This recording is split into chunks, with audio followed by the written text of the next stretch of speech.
Greetings, Guardians, my name is Bife here. Today I wanted to talk about Arga's Scepter, a weapon that in its own strange way really does chart the course of the whole story of the Awoken, from their origins to where they are today and the trial that they are soon to face. It is also crucial to the story of Mara and Uldren Sov, and the story is told as allegory through the Awoken myth of Arga and Rega, the twin kestrels of the Hollow Oak. This story is one that affords me a unique opportunity to go over the broad brush terms of the Awoken's main story, of the Awoken of the Distributory, the Awoken of the Reef, and the more contemporary Awoken history that's happened within the Destiny series as we know it.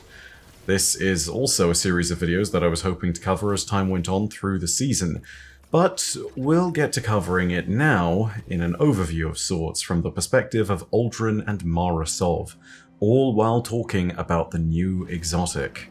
So, without any waffle, let's start. Our story begins with Mara Sov, who requests our presence in the Helm. It is here that she introduces us to the first part of the Awoken myth of Arga and Rega. Approach, Guardian. I have an Awoken tale to tell you, one my brother recited to our people's children quite often. Long ago, great kestrels roamed the sky. They built ornate nests in the heavens like conquerors. But in their arrogance, they ignored whispers of storms on the wind. Until one day, one such storm swept over them. It collapsed the heavens, drowned their nests. So they fled, and the storm pursued them. Most died, but a fated few washed upon the shores of a great hollow oak. There, a mother kestrel guarded her clutch, two shells, bonded inseparably. A daughter, Rega, a son, Aga. Their hearts beat in unison. And they grew. Rega, intuitive and cunning, Aga, loyal but adventurous. Knowing they would one day wish to leave the Hollow to face the storm, their mother plucked feathers from her plumage, and one from each child. For Rega, she crafted a crown to keen her mind, centered by Aga's luminous feather. For Aga, she crafted a scepter, cored by his sister's obsidian feather to guide his spirit. There is truth in this tale. The scepter and crown, they are real. One I already have. The other, you will retrieve for me. When you return, I will tell you the rest. Fun little fact that I'm sure a lot of you have noticed, and if you haven't, I'd love to hear your reaction to it. Arga and Rega are the same four letters, just backwards. A-G-E-R, R-E-G-A. Almost like some kind of mirrored twins. One very much the mirror and opposite of the other. Not at all that that's anything that should surprise you, because the entire story of Arga and Rega, as I've said, is allegory. For those of you who don't know what that means, it means the story is based off of certain events that may have happened and it's being retold poetically. The story of Arga and Rega is an allegory for the tale of Mara and Uldren Sov, and for the Awoken, and it all starts with the Kestrels making their homes in the high heavens. This is representative of humanity in the Golden Age. The storm that came and flooded their nests was referential to the darkness and the collapse that it caused. Those Kestrels that fled are also a reference, I think, to the Golden Age peoples that fled during the collapse, of whom many died. Amongst the number of them that fled, there was the Exodus Green, aka Yang Liwei, a vessel from the storied Exodus program, which was designed to ferry human colonists to distant star systems. It is suspected that this program was enacted partly because it was foreseen that humanity might have need of colonies beyond Sol if it was to survive extinction. Yang Liwei is the ship that bore Uldren and Mara to their fate, but it did not bear them alone. Yang Liwei had a crew numbering in the tens of thousands, and it also contained their mother. Their mother, Osana, is the Mother Kestrel in this story, and she defended Uldren and Mara with a zeal that perhaps only a parent could understand. The hollow in which they arrived, however, is something that we'll explain in more detail in just a bit. For now, simply know that it was the birthplace of the Awoken. It's called the Distributory, and it was created from a clash of light and darkness that formed an artificial singularity. When Mara entered the singularity first, she was able to craft the world as she saw fit, and her form defined what an Awoken could be. The coming storm that the Mother Kestrel Osana Sov knew her children would face was the returning darkness, and this darkness is what we, of course, are soon to face in this world now. We are already interacting with it throughout the Sol system, and the hints that a calamity is coming once again are all around us, but Osana Sov's gift for foresight was something that gave her a glimpse into this future and let her know that this was something her children would need to contend with. And so it was that Osana Sov crafted for her children a crown and a scepter, symbols of their right to rule and their future, and at least in the case of Arga's scepter, a tool to reconnect the pathways of the Ascendant Plane. Osana knew perhaps that she could not contain her children within the Distributory forever. She and many other Awoken to this day have these visions of foresight, and so maybe this is another thing she saw, although I don't believe that the lore ever mentions it. And it is in dreams like this that Osana probably glimpsed the darkness, and later on, Mara Sov foresaw the Taken King. You can read up on all of that in the Mara Senna and Awoken of the Reef lore books. Our task was now to collect astral skews that would appear in the Dreaming City on a weekly basis. As we recovered each set of skews, more of the story that Osana originally weaved that Aldrin had begun to add to would be revealed to us, and the Awoken's history as it pertained to the story of Arga and Riga was explained by Mara Sov. With the first week's set of skews, we heard Aldrin tell us more about the overprotection that the Mother Kestrel held Arga with, and how he wished to fly into the sky and face the storm. Take a listen. I wonder when the spies you have following me will find these. Do you still walk the old paths we made? Mother's old tales come to mind. I've been adding to my favorite, the twin Kestrels whose hearts beat as one. You'll have to tell me what you think when I return with the scepter. Mother Kestrel watched perfect daughter Riga as she plotted the infinite paths of the hollow, as if concocting a plan for each way it could grow. But with her son Agar, Mother instead held him tight beneath her wing in the oak's hollow. She pointed starward and whispered warnings of dangerous storms and cosmic sojourners that carved chaos in the sky.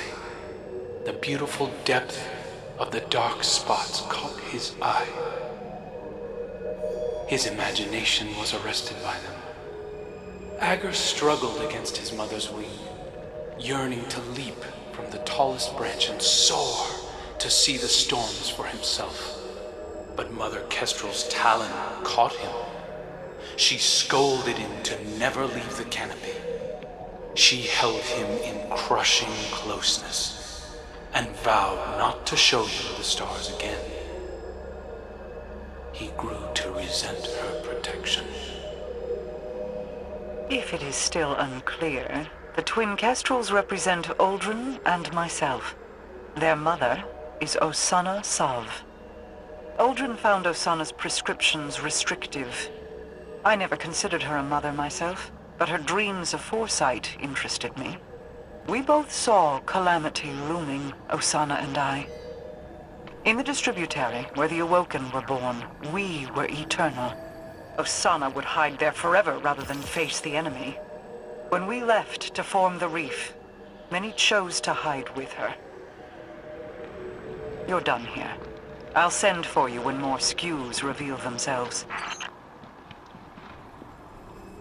As I said before, the dreams of foresight that Mara mentioned are something that many Awoken have. Mara Sov has them, Sieur Ido has at least one that we know of in the lore, and Osana Sov apparently has many. It's not perfectly understood how or why they happen, but it is clear that they are often found to be accurate. Osana's prediction of the Great Darkness in her dream was something Mara would further see as a justification to one day leave the Distributory. The second week's skews told us more about the nature of the Awoken's homeworld, the prophetic gifts of Mara's mother Osana, and the actions that Mara decided to pursue. The twin kestrels darted through the gaps between branches. The leaves formed verdant pathways. Predictably, Riga first, with Agar close behind. In those pathways they traded secrets. Secrets Riga whispered to the flock, hoping to push them beyond the hollow, beyond the forest. Most nights, Riga and Agar sat beneath the stars to dream. Twin hearts sounding a duet of beats. Like ours, Mara. I still feel yours. Still distant. In this story, Agar fixated on the dark clouded pox that marred the night above the canopy. He pointed to the starry spaces between them and asked his sister to name them. Riga never spoke a word. She already knew all their names and didn't want to crush his spirit. How charitable. One night, Agar grew impatient of her silence and pointed to one of the dark spots as it roared with thunder. The storm is singing to us, said Agar. We should sing back to show it we are not afraid. Riga wove her voice with his, and the thunder resounded. She did not sing with him again after that night. Rare to see stars in the ascended plane. I wish we were doing this together. Why hide the scepter if it weren't a test? I understand you bear some knowledge of the Awoken, but our creation is still only myth to you, Warlock. Hear the truth. When the Awoken people came into being after the collapse, I was the first. As first, my chosen form defined what an Awoken could be. Thousands followed my example, willing themselves into existence within the Distributary. Some, like Uldren, required help. His mind was like an unsteady fawn. No surprise he was unable to do it on his own. So I guided him, filled the gaps in his memory. I gave him a star to follow. He was bonded to me, and his devotion spiraled into pathetic recklessness. Even through death, he hasn't outgrown that dependency. I see it in him as he looks longingly to his ghost for answers. To you. The secrets whispered to the flock of kestrels within the Hollow is akin to the political machinations that Mara Sov performed over millions of years in the Distributary. These machinations would eventually lead to a significant portion of the Awoken people following Mara Sov out of the Distributary and founding the realm of the Reef, leaving behind a significant number of their people in the Distributary.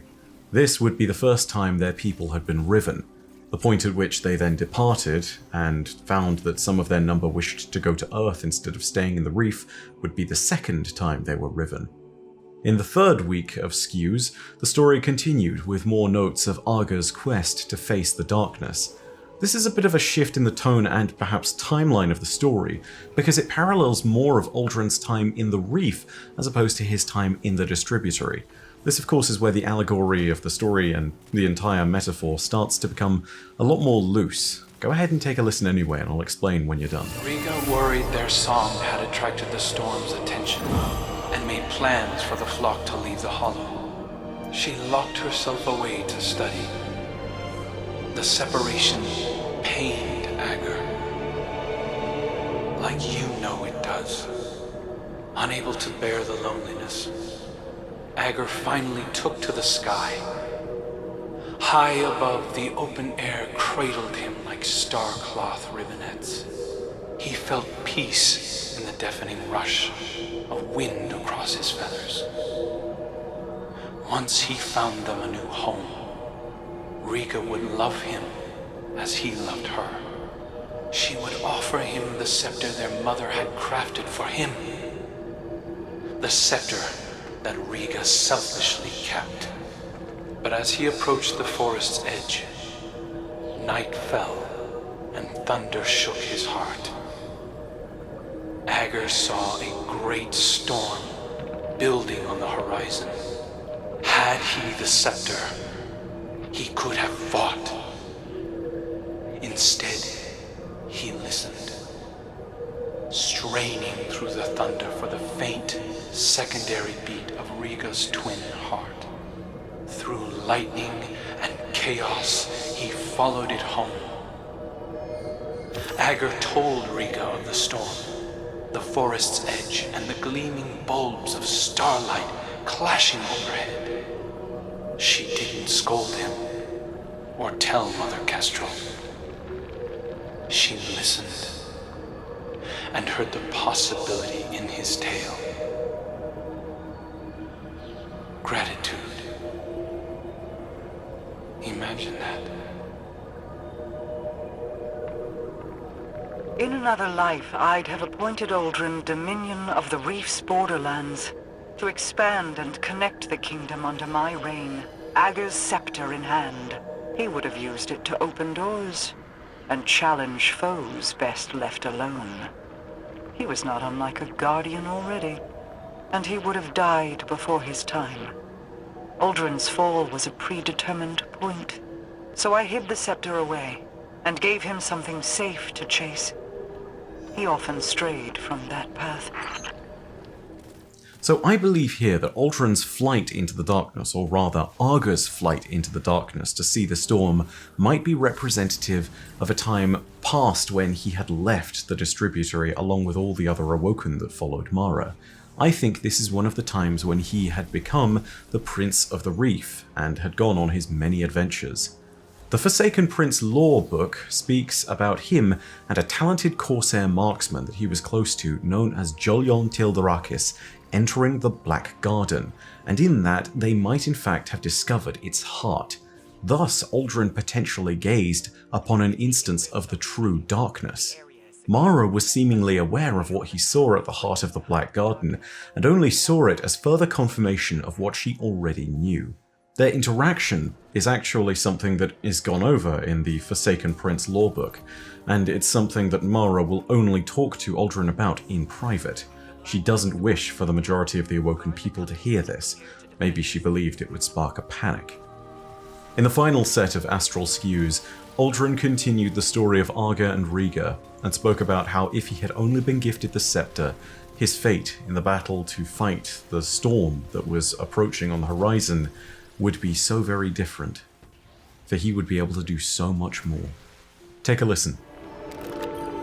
Agur, much loved by the flock, convinced a great many to fly with the twins when they left the Hollow. He knelt before Riga and presented the crown of feathers their mother had crafted for her, and waited for her to respond in kind. She rose as queen, but did not gift Agur the scepter. His scepter. Despite everything, she still said he wasn't ready. It was a test of his will, right? His devotion. One he would not fail. For he was patient. So patient.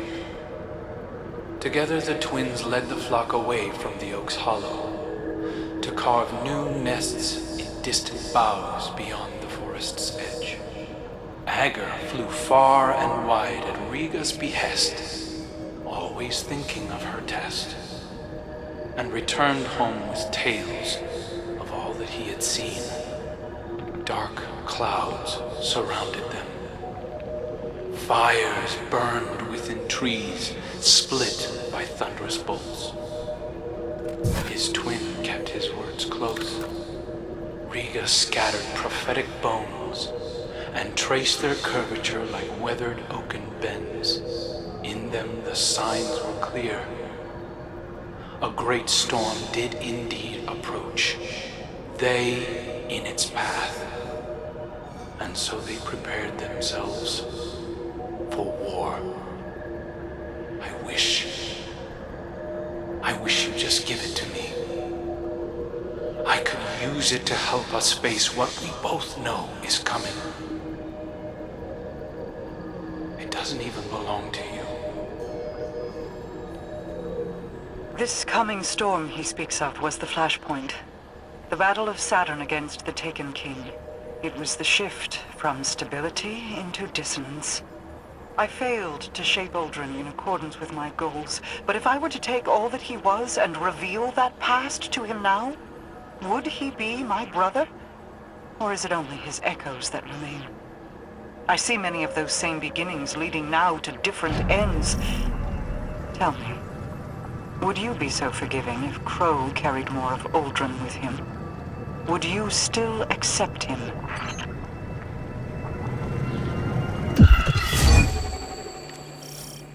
The Battle of Saturn was a terrible moment in the history of the Awoken. It represented a moment at which they were briefly thrown into chaos. The story of Arga and Riga does sort of break down as the metaphor goes. Again, it totally depends on what time period you believe this to be and whether you see the Hollow Oak as the distributory or whether you see the Hollow Oak as the general metaphor for a safe place within which the Awoken people can reside. If it is simply the distributory, this is the point at which Uldren roused the people to re-enter the system of Sol and to leave the distributory behind so that they could help and fight the darkness. In other instances, this might be Uldren rousing the people of the Reef to war against Oryx and preparing them for the battle against the Taken King. Either way, the Awoken people followed Uldren, for he was indeed much loved by them. On the eve of the Battle of Saturn, the story of Arga and Riga was told for perhaps the last time to the Awoken children. This moment is recorded in the lore tab of Arga's Scepter, and it reads as follows. Mara Sov watched her brother imitate a swooping bird as he entertained a semicircle of children. They flocked to him as if the stories he spun were confections. Uldren lurched to his feet, his shadow casting a heroic pose against a canopy of towering banyan trees, and thrust a slender blade into the air. Straight through the storm, he howled as Awoken children shrieked with laughter and applause. That's right, the two kestrels were like blades sailing on the wind, he said, sheathing the fine steel. As long as they were together, nothing could stop them. Mara turned to survey the Awoken flotilla anchored deep within their borders, suspended around a floating starport. Soon they would disembark. This night was for revelry, for families to enshrine in their memories should loved ones fail to return. In the morning, Saturn waited. Far-off asteroids groaned like thunder, sending the children into a frenzy of gasps. Sounds like Arga's having another battle, Uldren said, stepping onto a bench to get a better view. He brought a hand to his brow, as if sighting an advancing storm front. A young Awoken child, no older than 6, stood. Uldren watched the worry well in her eyes. Is he okay? Can you see them fighting? Oh yes, Uldren answered. Come here. The child stepped forward. If I'm not mistaken, your name is Aerith, isn't it? Uldren asked. The girl nodded, awestruck. Uldren pulled a looking glass from his belt and placed it in her hand. Look where I'm pointing. Aerith followed the prince's direction to a spot in the sky that flashed with color. I see Arga, she proclaimed proudly. I see Riga. Uldren patted her shoulder and smiled. As long as the two of them are together, nothing can stop them. Just like us. Stand with your cousins, and you'll be all right. Mara met his eyes and stepped forward. That's enough. The prince has a long journey in the morning and he must rest. Run along now. Once the children were beyond eyesight, Mara's expression shifted to a glare. These stories, she leaned into Uldren. Stop filling their heads with nonsense. With all 20 astral skews in place, we would be put on our path to claiming the scepter, and with a noble seal provided by our defense of the reef and Mara's benevolent patronage, we were able to access the Dosmari Vault through the portal in the Caliburn Gatehouse, which had now been appropriately calibrated. The Dosmari Vault was, however, under attack.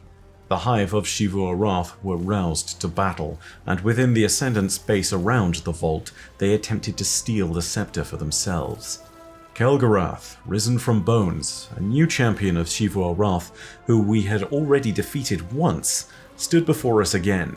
He brought with him a force of many mighty pillagers, but it would be naught before the power of the scepter, now wielded in the hands of a light-bearing guardian.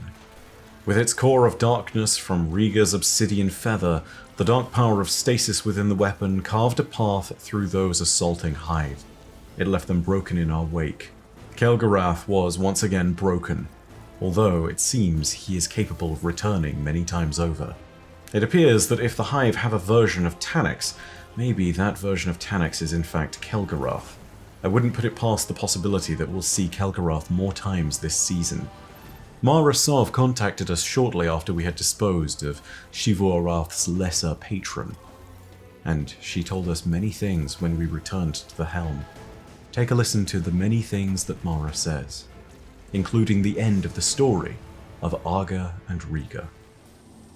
Xivu Arath's subordinate came to my doorstep as a thief. Their death is the price of encroachment. Ager's scepter carves pathways toward one's goals. The compass you carry is based off the same principles as this weapon. In Uldren's hands, it could have connected every edge of my kingdom. Through Xivu Arath, it would grant an omnipresence within the reef even I could not subdue. Deliver it safely to me. While it may never be Uldren's, it may yet serve to guide what he has become. So you wish to hear the rest of my brother's story? Fine. I will oblige you. When the storm came, Riga and Ager rode the winds to meet it. A fleet of talons at their back. A great battle ensued. The storm took, as was its nature. Many fell, Ager among them. Riga could only watch as he tumbled down, down, down, until her heart beat alone. She dove into the storm, giving herself to destroy it. Riga's spirit ascended higher into the sky, where she hoped to reunite with her brother. Instead, she met the thing that sent the storm. A bottomless well of grief, unreachable by reasoning or bargaining or violence. A voice in the darkness. And so, Riga gathered her feathers into an aegis of wings to shield the world below. But over the years, feathers broke away. Futility wore thin her resolve. Then, one day, her heart began to beat as it once had. Doubled, distant, but different. A beautiful echo.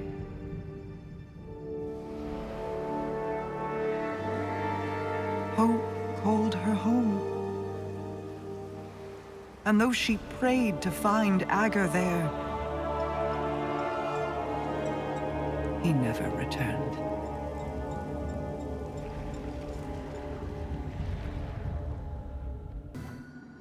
I still feel Uldren's heartbeat somewhere out there. When your crow first stood in my halls, I saw an ember of my Uldren burning in his breast. Curiosity and a sibling fondness told me I could stoke that ember. I hope it is not a lie.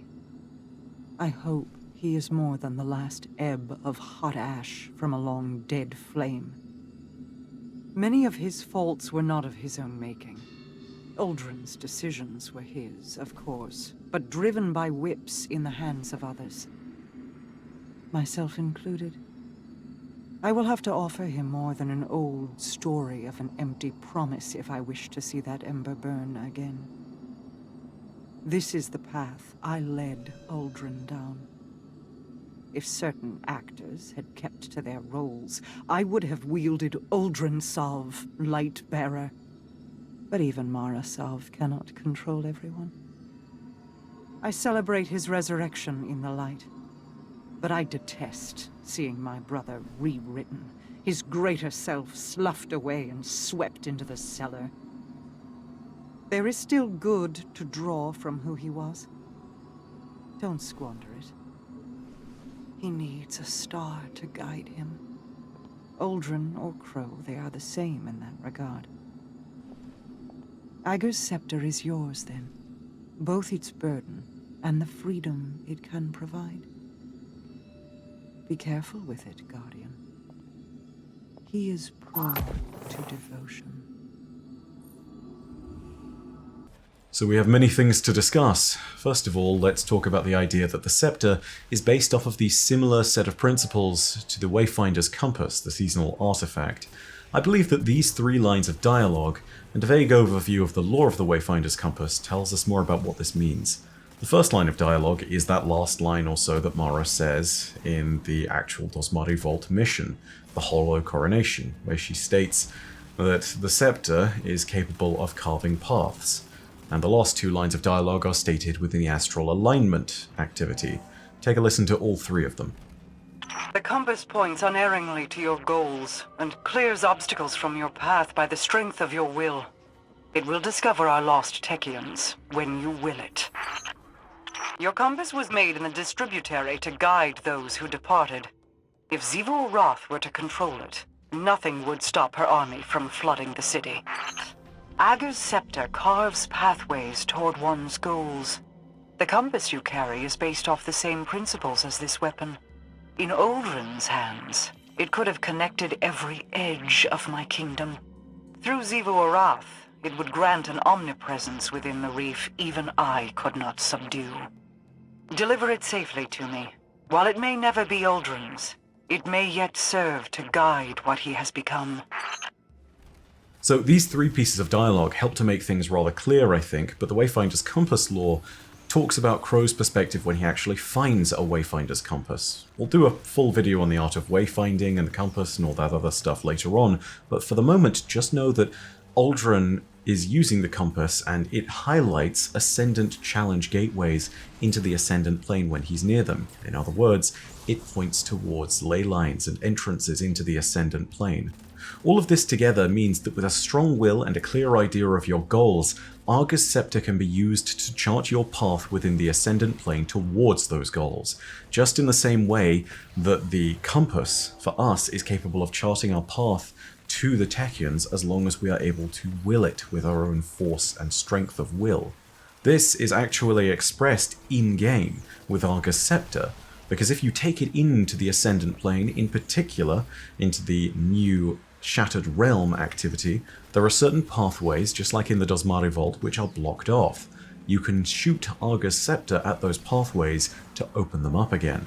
This will then reveal many secrets, I believe, over the next few weeks, and therefore Arga's Scepter is an important tool for exploring the many twisting pathways that the Awoken have yet to rediscover. Arga's Scepter is probably powerful for us specifically, or for an Awoken specifically, because of our paracausal ability, as it would be for any paracausal being. This of course also explains why Mara wanted us to recover the Scepter, as it was important to have it in the hands of someone who was not Xivu Arath. With it, Xivu Arath would have an ability to direct herself within the Ascendant plane, and would be a presence that Mara would not be able to cut out until the Scepter was recovered. However, it is here that we need to refer back to the bigger mystery of what Mara Sov says, where she stated in that final bit of dialogue that we had after the cutscene that in time she might have wielded Uldren Sov, Lightbearer. Now, not only does this point to how manipulative Mara truly is, given that she's clearly been plotting that for a long time, but it also perhaps indicates that she knew that he would only be able to properly wield Arga's Scepter when he also bore the light. Maybe this is something she vaguely foresaw. Regardless, it appears that she had planned for Uldren to become a Lightbearer, and not for him to die and then be reborn as Crow, who has none of Uldren's memories. However, this plan did not come to pass because of the fact that certain actors within her plan didn't stick to their roles. Whilst it's really hard to guess who she's actually talking about, my best guess is that Mara was talking about either Riven of 1,000 Voices or the Traveller itself. My best hypothesis is that she was going to attempt to use Riven's power of wish magic to make Uldren into a Lightbearer. However, whilst we can't confirm the exact actor who rebelled against Tamara's plan, what we can say is that if she planned for this, she must have some idea of how the light works in selecting its champions. Even if she only knows the vaguest of defined terms, she had something that she could base a plan around. This whole thing is the mystery of Arga's Scepter. How did Mara intend to turn Uldren into a Lightbearer? It's a question that I don't have an answer for, and I hope that you guys are willing to discuss in the comments, because frankly, it is going to be the continuing mystery of Arga's Scepter until we find an answer. There are, of course, a few other cool tidbits of lore that we had to go over from, and we can take a look at Arga's Scepter's cutscene for all of this too. Of course, we saw the battle with the Storm, which is, of course, the Battle of Saturn. And the cool thing is that if you take a look at Arga and Riga flying with their flock of kestrels towards the Storm in the scene, you actually see that the cloud of the Storm is shaped like Oryx's Dreadnought, the Hive Dreadnought that still sits in orbit of Saturn. There's even the line in the cutscene saying the Storm took as was its nature, which I believe is a direct reference to Oryx the Taken King's ability to, well, take. Additionally, Mara once again hints to the thing that we've been hearing about in the deeper mentions of the lore all this time. This voice behind the darkness, this thing that sent Oryx, the Storm. The true leader of the Taken and the one who now commands Shivor Wrath, the Hive, and the Scorn. If this story is to be believed, then Mara has indeed laid eyes upon the darkness itself, or the entity behind it. Arga's fall in the cutscene is also more of an indication, I think, of how Uldren crashed on Mars and then began his fall from grace due to the machinations and manipulations of Riven of 1,000 Voices. It is at this point that Arga perhaps fell off course and his destiny was no longer bound. And of course that did end with us killing him, but it was this event, this moment at which the Taken King caused him to crash, at which Uldren began his terrible, terrible fall. Riga sensing Arga's returning heartbeat, but not finding him is also a clear parallel to Uldren returning at last as Crow. The fact that Arga was no more tells us, of course, that Arga always was Uldren. And that, for now, is where the story ends, with the Awoken people having been bereft of their Arga, but their scepter having been finally reclaimed in some form by Mara Sov. A scepter that now we wield, as she believes it will be used as a guiding point still for Crow. It is my belief, my firm belief, that we're going to see Crow claim the destiny that Mara foresaw for Uldren. Visions and prophecies in Destiny often have strange twists and turns, and I feel like the prophecy of Uldren's future that Mara foresaw may yet be true, just not quite in the way that she anticipated. That, however, is where we will end our story for today. If you want more videos of Destiny lore, go ahead and hit the like button and let me know down below in the comments section. And if you want to catch up with those videos, I'd suggest hitting subscribe and the bell next to subscribe to turn on those email notifications. Also be aware, as well as the Basics of Destiny series, which I'm going to start in the next week or so, you're also going to be seeing some really entertaining stuff coming forward, hopefully, which is going to take the very entertaining form of a series going over the entire history of the Awoken. And I want to dedicate special episodes to certain characters. People such as Syr Ido, people such as Uldren, people such as the Queens of the Distributory. These are going to be episodes that we do in time, and of course, we'll see what happens with all of them. But ultimately, it's just more content coming down the road. I have a lot planned for you guys. There's certainly no gas being let off anytime soon. We have lots of content coming your way. But for now, know that, as per usual, your viewership is quite enough for me. And that in the meantime, my name is Byf. Rhodacia ad Astra. I'll see you, Starside.